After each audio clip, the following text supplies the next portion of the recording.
If you examine the satellite imagery over Detroit and Windsor at this moment, you observe two things. You observe the Ambassador Bridge, aging, congested, privately operated, struggling with two-lane traffic like a vessel blocked with decades of questionable policy. And just down the river, you observe what's coming. The Gordie Howe International Bridge, 8 lanes of steel and concrete constructed with over 4 billion Canadian dollars, the single most significant piece of new infrastructure in the Northern Hemisphere. It was expected to open. The ceremony was practically arranged. And then 59 hours ago, Donald Trump decided to turn that agreement into a confrontation. He didn't just propose tariffs this time. He proposed to keep the gates secured. He went on Truth Social at 3:00 a.m. and announced that the United States would not staff the Customs Plaza on the American side unless Canada met a list of requirements so extensive they appeared performative. He believed he was holding leverage over Canada's position. He believed Prime Minister Mark Carney would worry, fly to Mar-a-Lago and accept the terms. But that's not what occurred. Carney didn't fly to Florida. He didn't even elevate his voice. He walked into a press room in Ottawa, looked directly into the camera, and activated a mechanism that Washington didn't even know existed. Before we go any deeper, then if you are not yet subscribed to Bradley Madden, press that button right now. Drop a comment telling us who you think holds the real advantage in this standoff, Canada or the United States. This kind of independent analysis only survives because you show up. And you are going to need to be here for what comes next, because in the next 40 minutes, we are going to show you exactly how a bridge became the most critical place on Earth. We are going to show you the energy option Carney just placed on the table. We are going to show you why the Moran family, a billionaire dynasty in Detroit, may have initiated this entire crisis for personal profit. And we are going to tell you why the President of the United States is suddenly, noticeably, very quiet.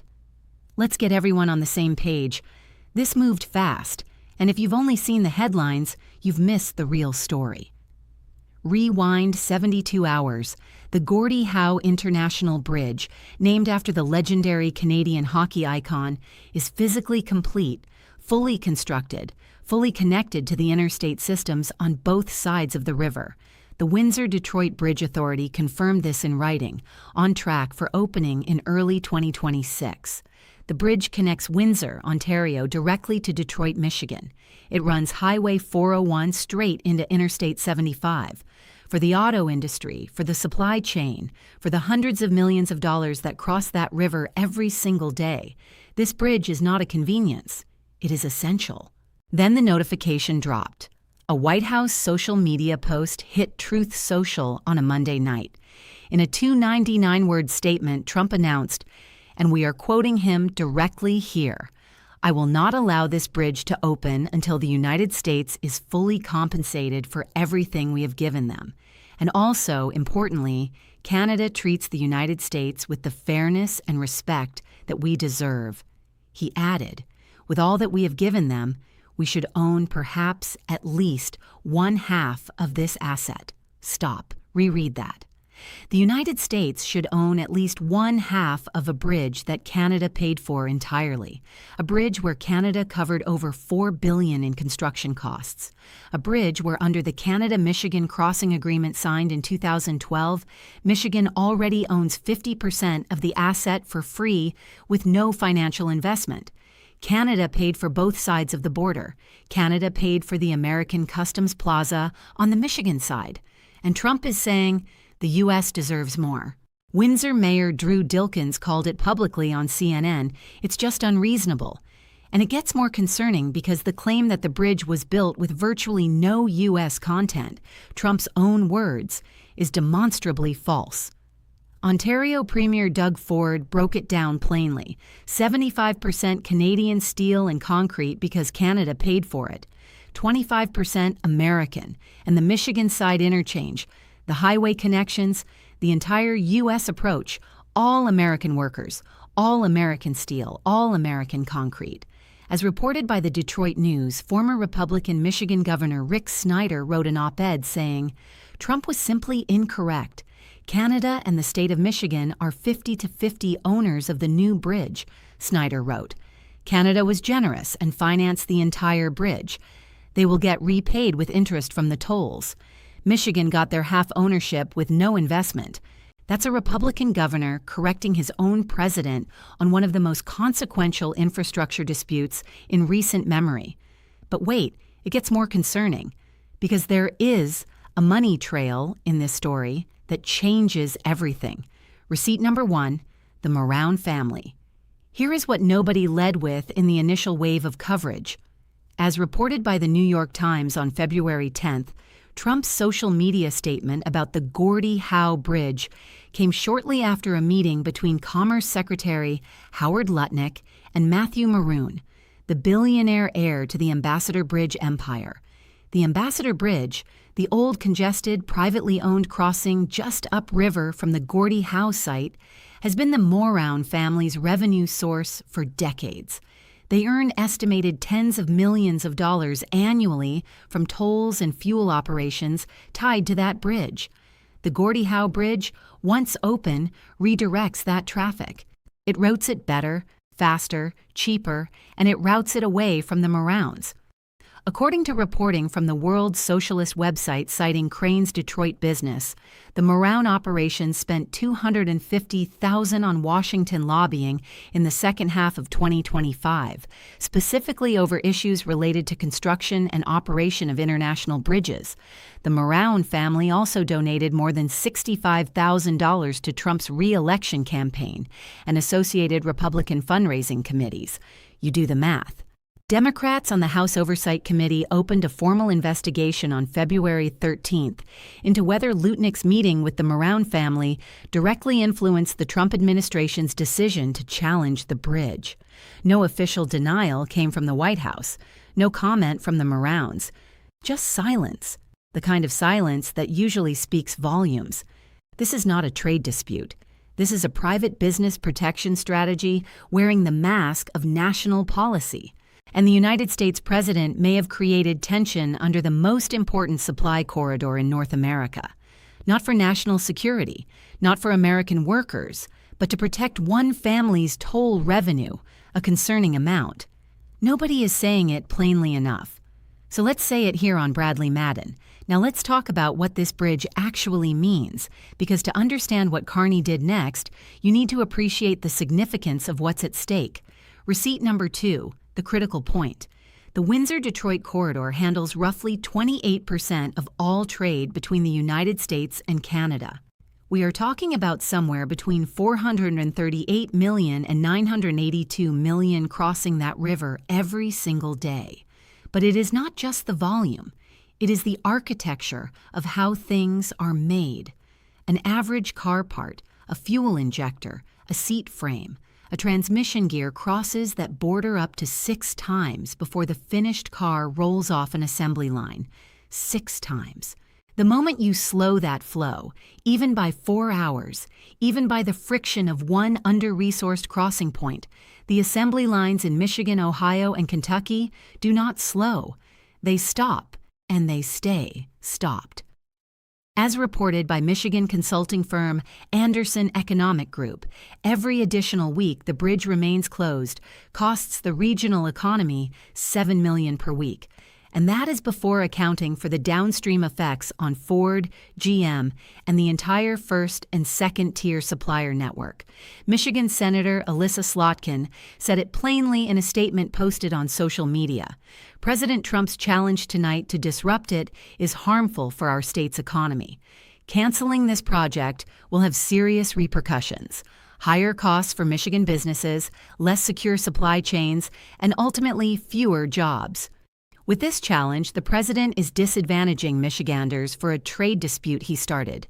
That is a sitting senator from a critical swing state telling you that her own president is undermining her constituents. And Trump's team knew it, which is exactly why what Carney did next landed like a seismic charge. Receipt number 3, the energy map. 3 hours after the White House memo leaked, Carney's office released a statement. Short, almost routine. It said, the Government of Canada is reviewing the operational status of energy infrastructure corridors in the Great Lakes region. Energy infrastructure corridors, Great Lakes region. It took Wall Street approximately 12 minutes to understand what that meant. Here is what it means. Line 5. If you do not know Line 5, you are about to. It is a 645-mile pipeline 30 inches in diameter, owned by Canadian energy company Enbridge. It runs from Superior, Wisconsin, across the length of Michigan, down to the Sarnia refining hub in Ontario. It has been operating since 1953, and it carries roughly 500,000 barrels of crude oil and natural gas liquids every single day. According to reporting by CBC News, that pipeline supplies a majority of Michigan's statewide propane needs. It supplies the jet fuel for Detroit Metro Airport.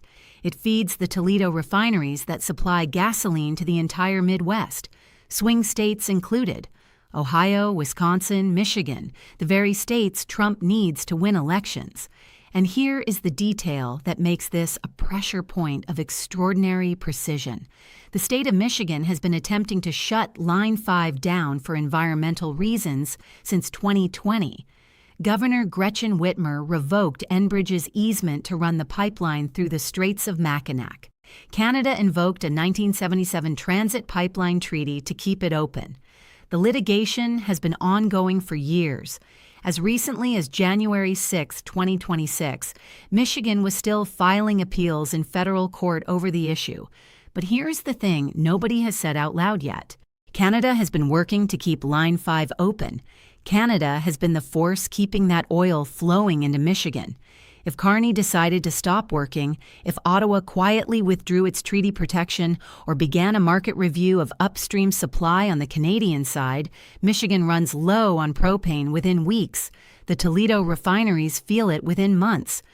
Gas prices in the Midwest don't just rise, they accelerate, and they accelerate right before midterm elections.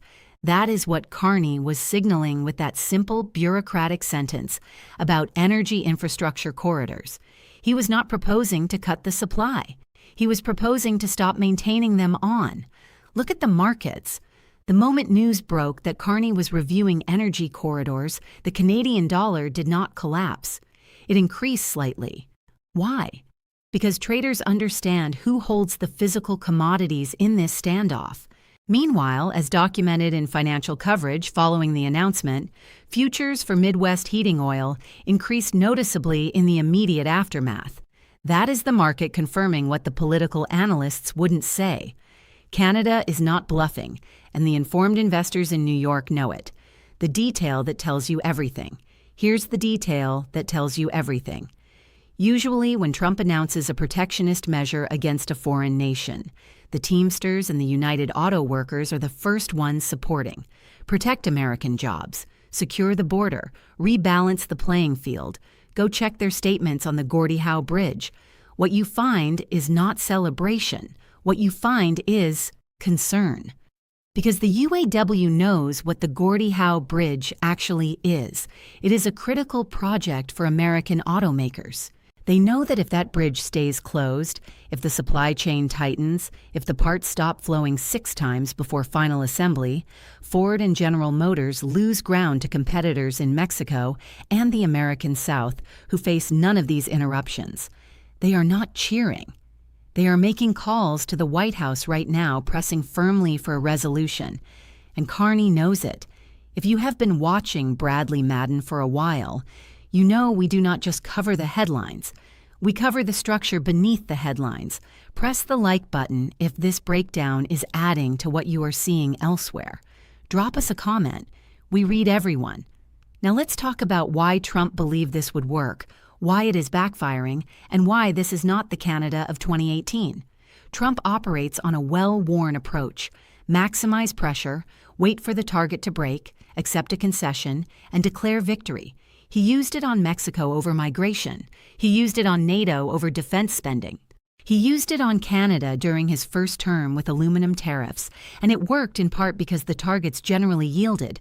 But the world has changed since 2016 and Canada has changed.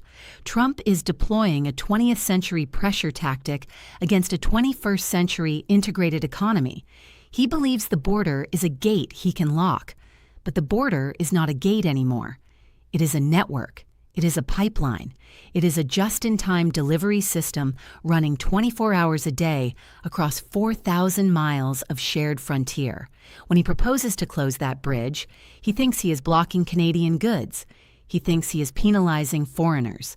But because of 3 decades of deep economic integration his own party celebrated and deepened through NAFTA and then USMCA, he is penalizing his own voters.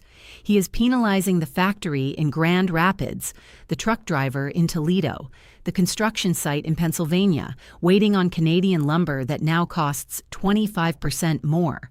He is targeting Canada and impacting Detroit, and the people around him know it. Which is why, if you watch carefully, the tone from the White House has shifted. The loud tweets, the truth social statements, the all-caps demands, they are the sound of someone who expected a fast capitulation and didn't get it. Let's talk about the man on the other side of the chessboard because this is the part that Washington fundamentally miscalculated. Mark Carney, former governor of the Bank of Canada, former governor of the Bank of England, the man who managed monetary policy for 2 G7 nations during the worst financial turbulence since the Great Depression. Before entering politics, Carney spent 13 years at Goldman Sachs. He thinks in risk assessments, leverage ratios, and systemic contagion. He does not think in sound bites. When Justin Trudeau went up against Trump, the approach was charm, appeal to shared history, frame the relationship in family terms. Trudeau gave Trump photographs of his father's meeting with Ronald Reagan. He tried to make it personal, warm, collaborative. Carney treats Trump like a challenging asset. Notice what Carney has not done. He has not criticized Trump personally. He has not organized protests. He has not invoked the international rules-based order because he understands Trump has no use for rules that constrain him. Carney went straight to the balance sheet. His response to the bridge crisis is a textbook example of what military strategists call asymmetric escalation. Trump challenges a symbol, the bridge. Carney challenges a system, the energy grid that powers Trump's most important electoral states. And there is a deeper calculation at work. Carney understands that Trump is a creature of the news cycle who needs a visible win every 72 hours. So Carney is planning for the quarter. He is planning for the fiscal year. By targeting energy corridors, he is applying pressure not on Trump directly, but on the corporate donors and industry lobbies that fund the Republican Party, the oil refiners, the logistics companies, the auto manufacturers. He is making them pick up the phone. He is delegating the political pressure so that Trump's own allies do the heavy lifting for him. And then there is the sovereignty dimension. For decades, Canadian prime ministers approached Washington cautiously, concerned about being labeled anti-American, concerned about disrupting the continental consensus. Carney has made a very deliberate choice to stop that. There is a concept emerging in Canadian diplomatic circles that some analysts have started calling the Monroe Doctrine in reverse, named deliberately after the U.S. doctrine that treated the Western Hemisphere as America's sphere of influence. The idea is this: Canada will trade with you, sell you our energy, buy your goods. But we will not be held hostage to your domestic political cycles anymore. If you close the door, we open a window to Europe. We build new pipelines to Asian markets. We sign new trade frameworks with partners who will not weaponize the relationship.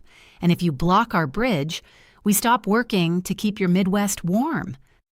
That posture was captured perfectly in a single moment that circulated widely after the press conference.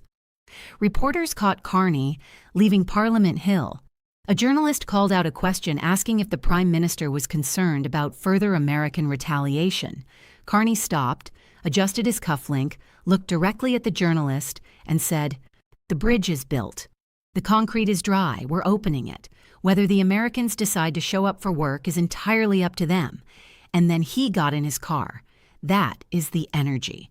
We are moving forward. You can join us or you can stay behind. Now, let's connect the information for you because this is where it gets personal. If you are watching this in Ohio, your local gas prices are tied to the Toledo refineries that run on Canadian crude through Line 5. If Carney's energy corridor review becomes more than a review, those prices do not just increase. They increase before winter. They increase before midterms. They increase at the exact moment Trump's party needs to win swing state voters who are already watching their household budgets get squeezed by the tariff-driven inflation that started this whole spiral. If you are watching this in Michigan, Windsor is your city's economic partner.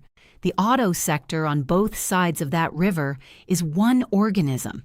It does not have a nationality. It has a supply chain. Ford and GM don't care about flags. They care about whether the fuel injector from the Windsor factory shows up on time at the Dearborn plant. When that flow breaks, the jobs that disappear are not foreign jobs. They are American jobs. They have always been American jobs. If you work in logistics, in freight, in trucking, the Windsor-Detroit corridor is one of the most traveled commercial crossings on the planet.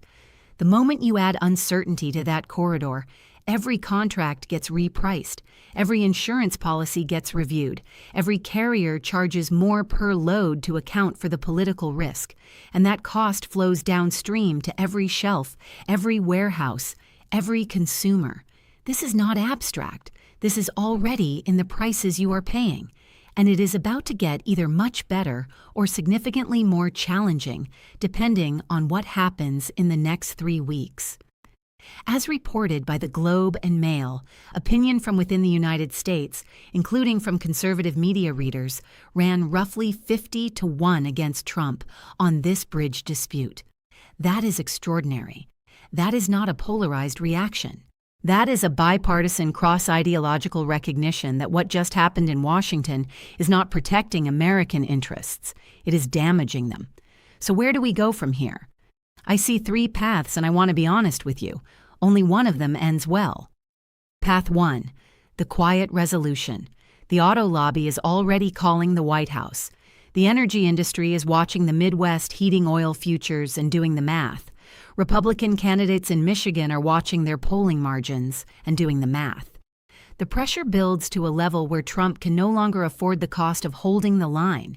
He announces a quiet victory, claims Canada agreed to some symbolic concession, maybe a few extra Apple purchases, maybe a vague commitment on security cooperation. He tweets, "Great deal with Canada. The border agents get quietly assigned to the Gordie Howe booths. The bridge opens. Carney says nothing. He lets Trump have the performance. He keeps the real win." As the Globe and Mail reported with notable confidence, the bridge will open, and Ottawa will not have to make significant concessions for it to happen. That prediction was made before the full weight of lobbying pressure from Michigan's business community had even begun to land on the White House. Path 2, the escalation.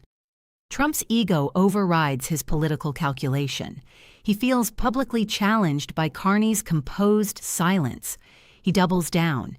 He issues an executive order designating the bridge as a national security infrastructure concern, or he uses his presidential permit authority, which the White House explicitly confirmed he has the right to amend or revoke to formally block the opening. If he does this, Carney executes the energy option. The supply review becomes policy. The Canadian ambassador is recalled for consultations. The Canadian dollar takes a short-term impact, but the Midwest goes into an economic crisis that Trump owns entirely. We are in a full trade dispute that has no easy exit. As noted in analysis by the World Socialist website citing Bloomberg, Trump has privately considered withdrawing from USMCA, the trade agreement he himself renegotiated in his first term. If that option gets pulled off the table, we are not talking about a trade disagreement. We are talking about a structural rupture in the North American economy that could take a decade to repair. Path 3, the pivot. This is the unpredictable option. Carney uses this crisis, this very public, very dramatic standoff, to formalize what was already underway quietly, a new framework with the European Union, an expanded trade corridor to Asian markets. As Reuters has reported, Carney raised the prospect of reviving the Keystone XL pipeline during his October White House meeting. But simultaneously, his government has been building the diplomatic architecture for a post-American trade strategy. His build approach, as Corporate Knights has described it, is aimed explicitly at making Canada an energy leader that can route its resources to markets that do not weaponize the relationship. If Canada announces a major new deal with Brussels or Beijing in the middle of this bridge standoff, the message is unmistakable. Canada is pursuing strategic independence from the United States, and once that process begins, it does not reverse easily. Looking at the signals right now on the market reaction, the Republican opposition in Michigan, the bipartisan concern with Trump's position, Carney's confirmed phone call with Trump that he described as positive, I believe we are trending toward path one, the quiet resolution, the symbolic win for Trump, and the real win for Canada. But I said, I believe it. Not that I'm certain, because this is Donald Trump, and he has a documented history of disrupting situations just to create reactions. Here's what this moment actually represents. Beyond the bridge, beyond the tariffs, beyond the tactical back and forth, we are watching the end of an assumption. For 100 years, there was a belief at the center of North American life. The belief that the Canada-US relationship was like gravity, stable, self-sustaining, incapable of genuine rupture. Two nations, one unguarded frontier, one integrated economy, bound by history and culture and shared interest into something that didn't need managing because it simply worked. That belief was challenged this week. If this dispute continues, if the bridge becomes a template for how America treats its closest ally, we are looking at permanent structural changes. Car prices go up and stay up. Gas prices in the Midwest become permanently volatile. Food prices in winter, particularly on the U.S. side of states that depend on Canadian agricultural exports, begin to reflect a new and uncomfortable reality. And the geopolitical implications are more concerning. If the United States cannot open a bridge with Canada, the country that has fought alongside it in every major conflict of the 20th century, the country that shares the longest border on the planet, the country that supplies the energy and materials on which American industry runs, how does Washington credibly promise anything to anyone?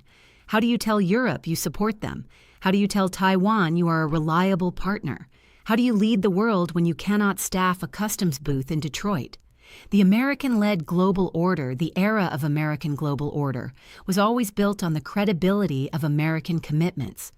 What Trump is demonstrating in real time is what happens when that credibility gets traded away for a social media post and a phone call from a billionaire bridge owner. Mark Carney is showing the world the approach for navigating a post-American dominance America. You don't negotiate with pressure from a position of need. You insulate. You build leverage. You demonstrate that you have options. And then you wait for them to yield. The bridge is built. The concrete is dry. I want to hear from you. And I mean this. Is Carney managing this exactly right, or is he taking a risk that could impact ordinary Canadians who can't afford a full trade dispute? If you were in his position, would you have adjusted the energy policy? And here is the question that keeps me reflecting. When the analysis settles on all of this, when the historians write the chapter on this week in February 2026, which country will they say came out stronger? Leave your answer in the comments. We read every single one at Bradley Madden. If you are not subscribed yet, do it now and activate the notification bell, because whether this bridge opens tomorrow or stays closed another month, the next 72 hours are going to matter enormously. And you are going to need to know what it means for your finances, your supply chain, and the world your children are going to inherit. This is history in real time.